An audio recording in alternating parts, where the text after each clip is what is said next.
Hello friends, welcome to साधना शिक्षा education platform. साथियों, यहाँ पर चाइल्ड डेवलपमेंट एंड पेडागोजी यानी बाल विकास एवं शिक्षा शास्त्र के विशेष करके संविदा शिक्षक वर्ग 3 एमपी टेट, सी टेट और यूपी टेट और सभी शिक्षक भर्ती को ध्यान में रखते हुए पीवाई क्वेश्चन यानी प्रीवियस ईयर में जो क्वेश्चन पूछे गए हैं उनकी स्पेशल क्वेश्चन सीरीज तैयार की गई। यहाँ पर लगभग मैं 5000 क्वेश्चन को डिस्कस करने वाला हूँ। ठीक है फ्रेंड्स, मैंने यहाँ पर 210 नंबर क्वेश्चन तक सोल्व कर लिए।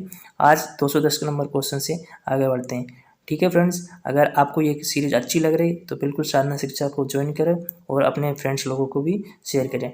ठीक है फ्रेंड्स, बिना टाइम गवाए आज की क्लास शुरू करते हैं। पहला प्रश्न है, भाषा के अर्जन एवं विकास के लिए सर्वाधिक संवेदनशील अवधि कौन सी है? तो वो सीधे आंसर की तरफ पढ़ेंगे।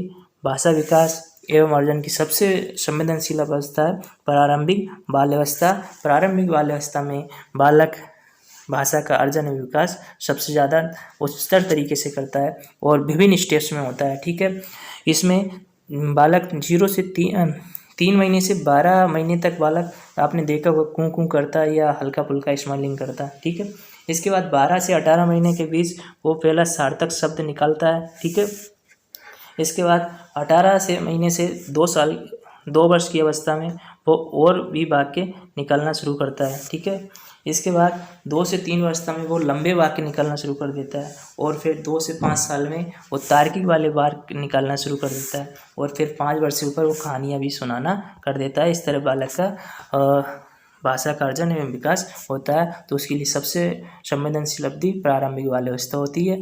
ठीक है फ्रेंड्स, अब नेक्स्ट आता है, निम्नलिखित से कौन सी लॉरेंस कोलबर्ग के द्वारा प्रस्तावित नैतिक विकास की एक अवस्था है?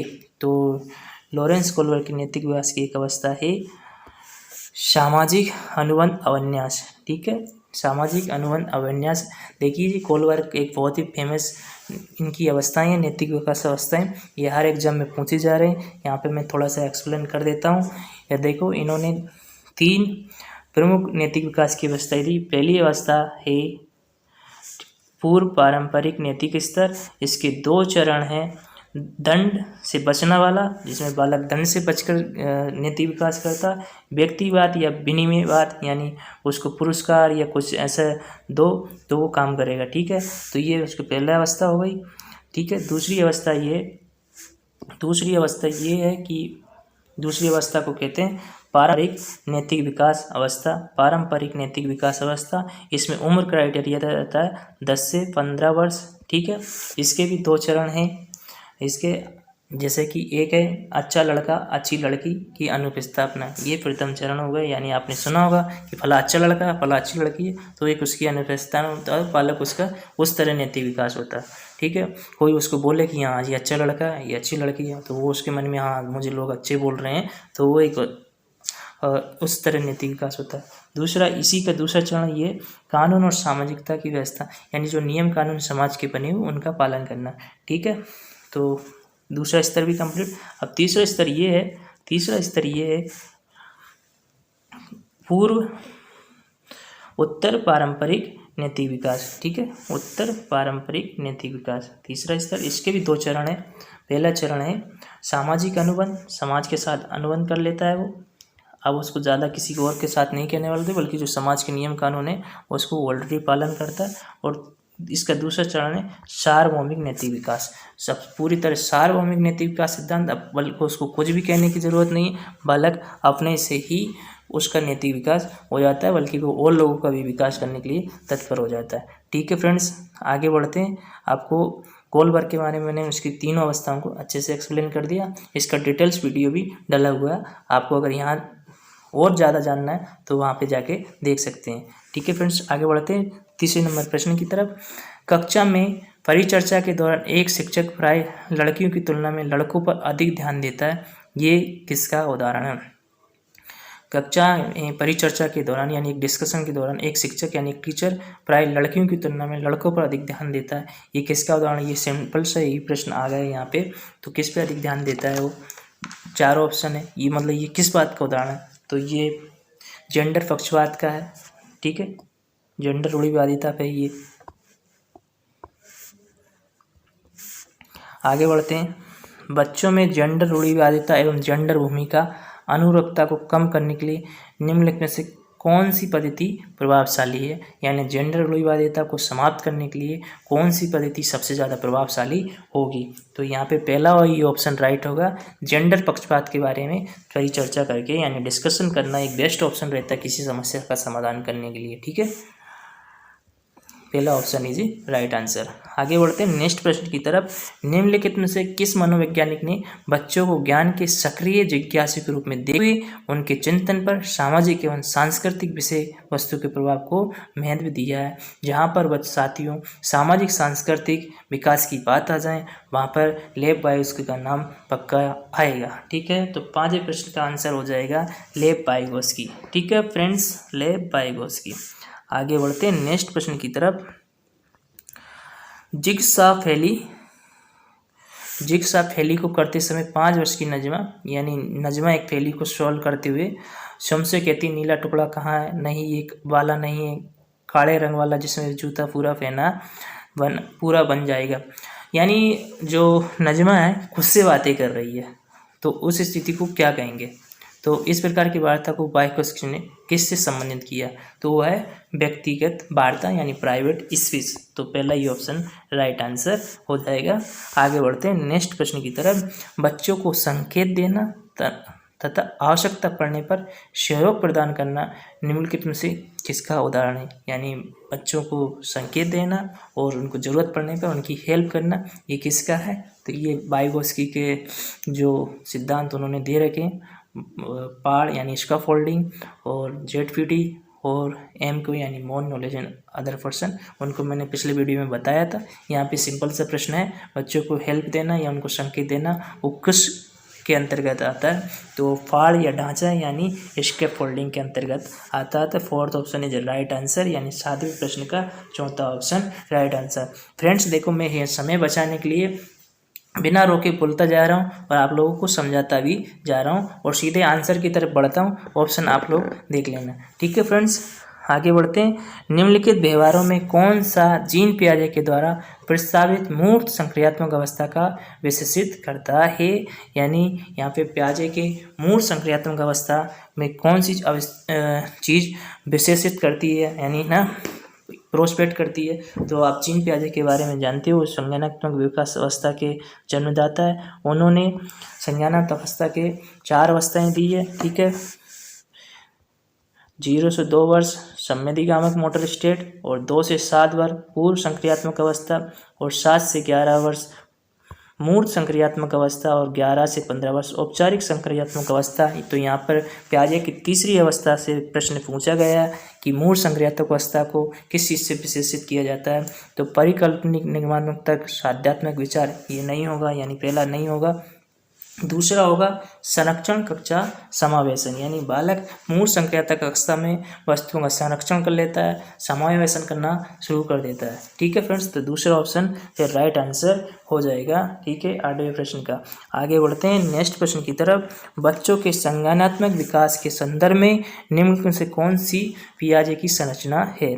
ठीक है, बच्चों के संज्ञानात्मक विकास के संदर्भ में पियाजे की संरचना, तो ये देखिए पहला ही ऑप्शन राइट आंसर होगा, क्योंकि स्कीमा एक बहुत ही फेमस वर्ड है, यानी संज्ञानात्मक विकास के पियाजे की संरचना में स्कीमा वो क्राइटेरिया है जिसमें मस्तिष्क में दुनिया की अवलोकन क्षमता, यानी कि उसको ज्ञान भंडार उसके एक जगह समाहित रहता है और वो दुनिया के बारे में अवलोकन करके सीखता है। यानी जो भी उसके मन मस्तिष्क में उसने वातावरण से सीखा है वो स्कीमा के अंतर्गत समाहित रहता है और किसी वस्तु के प्रति तुरंत एक्शन उसके स्कीमा में समाहित रहता है और उसके थ्रू वो काम करता है। ठीक है फ्रेंड्स, उदाहरण के द्वारा जैसे बालक को एक बॉल को थ्रो करना यानी फेंकना है, तो उसके स्कीमा में स्टोर है, तुरंत प्लान हो जाएगा कि बॉल को कैसे उठाना, कैसे फेंकना, कैसे थ्रो करना। तो ये जो संरक्षण जो रहता है मानव मस्तिष्क में, इसी को स्कीमा कहते हैं। ठीक है फ्रेंड्स, आगे बढ़ते हैं नेक्स्ट प्रश्न की तरफ। आकलन का प्राथमिक उद्देश्य क्या होना चाहिए, यानी कि primary object of assessment should be, यानी जो आकलन का वो प्राथमिक उद्देश्य क्या होना चाहिए। तो देखिए फ्रेंड्स 4 ऑप्शंस, तो इसका बेटर ऑप्शन आंसर यही है, संबंधित अवधारणाओं के बारे में बच्चों को स्पष्टता तथा भ्रांताओं को समझाना। ठीक है, ये बिल्कुल प्रारंभिक मूल्यांकन या आकलन की विशेष होना चाहिए। संबंधित जो भी अवधारणा है बालकों को बिल्कुल स्पष्ट और उनके अंदर जो भी डाउट है वो बिल्कुल क्लियर होना चाहिए। ठीक है, आगे बढ़ते हैं नेक्स्ट प्रश्न की तरफ। निम्नलिखित कथनों में कौन सा बुद्धि के बारे में सही है, यानी बुद्धि के बहुत सारे कथन दे रखे, उसमें कौन सा कथन सही है। तो मैं सीधे आंसर की तरफ बढ़ूंगा। बुद्धि एक बहुआयामी तथा जटिल योग्यताओं का एक समूह है। ठीक है, बुद्धि बहुआयामी होती है, इसमें कोई संदेह नहीं है। ठीक है, रूही हमेशा समस्या के एकाधिक समाधानों के बारे में सोचती है, यानी रूही एक लड़की हमेशा समस्याओं के समाधानों के बारे में सोचती है और इनमें से काफ़ी समाधान मौलिक होते हैं। रूही इन गुणों का प्रदर्शन कर रही है, तो किस कैटेगरी की कर रही है, यानी रूही एक क्रिएटिविटी थिंकिंग वाली लड़की है। ठीक है, तो वो सृजनात्मक है उसके। ठीक है फ्रेंड्स, तो 12वें प्रश्न का first answer is right answer in सृजनात्मक विचार। ठीक है, आगे बढ़ते हैं। शिक्षण अधिगम प्रक्रिया में वंचित समूह से संबंधित विद्यार्थी के द्वारा सहभागिता कम होने की स्थिति में एक शिक्षक को क्या करना चाहिए, यानी टीचिंग अधिगम लर्निंग प्रोसेस में वंचित समूह से संबंधित विद्यार्थियों के द्वारा सहभागिता को कम होने की स्थिति में एक शिक्षक को क्या करना चाहिए फ्रेंड्स। आप भी एक शिक्षक बनने वाले फ्रेंड्स, सोचिए। तो उसका बेटर ऑप्शन यही है कि अपनी शिक्षण पद्धति पर विचार करना चाहिए तथा बच्चों की सहभागिता में सुधार करने के लिए एक नई तरीके ढूंढना चाहिए। ठीक है, तो इसका fourth option is a right answer. ठीक है, आगे बढ़ते हैं नेक्स्ट प्रश्न की तरफ। एक समावेशी कक्षा में एक शिक्षक को विशिष्ट शैक्षिक योजनाओं को यानी इंक्लूसिव क्लासरूम में एक शिक्षक को विशिष्ट शैक्षिक योजनाओं को किस तरह प्रदर्शित करना चाहिए, तो वो है सक्रिय रूप से तैयार करना चाहिए। सक्रिय रूप से तैयार करना चाहिए। ठीक है, आगे बढ़ते हैं नेक्स्ट प्रश्न की तरफ। पठन वैफल्य बच्चों के प्राथमिक लक्षण क्या है। The primary characteristic of children with dyslexia includes. देखो फ्रेंड्स, कुछ वर्ड इंग्लिश में याद कर लेना ज़्यादा इजी रहता है और वो आपको ज़्यादा हेल्प रहती है। यानी जैसे पठन वैफल्य, ये थोड़ा कन्फ्यूजन वर्ड लगता है, लेकिन अगर इंग्लिश में देख लो डिसलेक्सिया का आप लोगों को पता है, पढ़ने संबंधी विकार से इसका यूज किया जाता है। तो पढ़ने संबंधी यानी पठन वैफल्य बच्चों के प्राथमिक लक्षण क्या होते हैं, देख लीजिए कौन से होते हैं। तो धारा प्रवाह पढ़ने की अक्षमता, बच्चे डिसलेक्सिया के अंदर धारा प्रवाह से नहीं पढ़ पाते हैं, उनको पढ़ने में बहुत सारी असुविधा होती है और ये डिसलेक्सिया के कई कारण आनुवंशिकता या पर्यावरणीय कारण हो सकते हैं। ठीक है, आगे बढ़ते हैं। शिक्षा का अधिकार अधिनियम 2009 में उल्लेख की गई समावेशी शिक्षा की अवधारणा निम्नलिखित में किस पर आधारित है, यानी आरटी एक्ट 2009 के अकॉर्डिंग समावेशी शिक्षा की अवधारणा निम्नलिखित किस पर आधारित है। तो देखिए, तो अधिकार आधारित मानववादी परिप्रेक्ष्य। ठीक है, तीसरा ऑप्शन राइट होगा, यानी RTE 2009 के अकॉर्डिंग अधिकार आधारित यानी मानववादी परिप्रेक्ष्य होमिनेटिक प्रोस्पेक्टिव होना चाहिए। ठीक है, आगे बढ़ते हैं। संरचनावादी ढांचे में अधिगम प्राथमिक रूप से यानी कंट्रेक्टिविस्ट फ्रेमवर्क में लर्निंग की प्रायोरिटी क्या होना चाहिए। ठीक है, तो यत्रवत याद करने पर आधारित, प्रबंधन पर केंद्रित, अन्य द्वारा अर्जित, अवबोधन की प्रक्रिया पर केंद्रित। बताइए फ्रेंड्स, 2 सेकंड सोचने का समय। तो 17 नंबर का प्रश्न है, अवबोधन की प्रक्रिया पर केंद्रित होना चाहिए। ठीक है, अवबोधन फोकस प्रोसेस मीनिंग मेकिंग, यानी अवबोधन यानी समझ के आधार पर आधारित होना चाहिए। ठीक है फ्रेंड्स, आगे बढ़ते हैं नेक्स्ट प्रश्न की तरफ।